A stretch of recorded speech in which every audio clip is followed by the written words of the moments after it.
தமிழ் தீர்ப்பாளர் வரக்கூடிய திமுக கூட்டணி சேர்ந்து முரசொலி அங்கே பிரச்சாரமாக இருக்கும் அப்படின்னு சொல்லிட்டு கமல் பேசியிருக்காரு. நடிகர் அண்ணன் திரு கமலஹாசன் அவர்கள் இந்த பராசக்தி திரைப்படம் திமுகவுக்கு முரசொலி போல களத்தில் இருக்கும் என்று சொல்லியிருக்கின்றார்கள். கமலஹாசனை ரொம்ப அருமையாக சொல்லியிருக்காரு, நியாயமாக பேசியிருக்காரு, கரெக்டாக பேசியிருக்காரு. கண்டிப்பாக அது திராவிட முன்னேற்ற கழகத்தினுடைய முரசொலி போல பராசக்தி களத்தில் இருக்கும். நான் அந்த கருத்தை ஏற்றுக்கிறேன். ஏன்னா இந்த திரைப்படம் மிக அழகாக காங்கிரஸ் கட்சி தமிழக மக்களுக்கு செய்த துரோகத்தை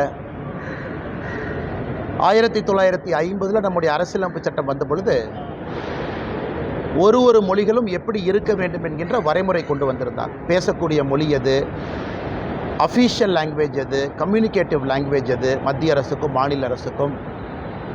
கொஞ்ச நாள் கழித்து லிங்க் லாங்குவேஜாக எது வரும் என்று காங்கிரஸ் 1950 தீர்மானித்த ஹிந்தி. அது 1965 ஹிந்தியை திணிக்க ஆரம்பித்து எல்லோரும் ஹிந்தி கற்றுக்கொள்ள வேண்டும் என்று காங்கிரஸ் கட்சி செய்த அடாவடித்தனத்தை மிக அற்புதமாக பராசக்தி படத்தில் போட்டு காட்டியிருக்கிறார். அதனால் பராசக்தி படத்தினுடைய மொத்த குழுவினருக்கும் என்னுடைய மனமார்ந்த வாழ்த்துக்கள். அக்கா சுதா கொங்கரா அவர்களுக்கு, அருமை சகோதரர் சிவ கார்த்திகேயன் அவர்களுக்கு என்னுடைய வாழ்த்துக்கள். தமிழக மக்களுக்கு மறுபடியும் ஒரு முறை இத்தனை ஆண்டுகள் கழித்து காங்கிரஸ் செய்த துரோகத்தை படம் பிடித்து காட்டியதற்கு.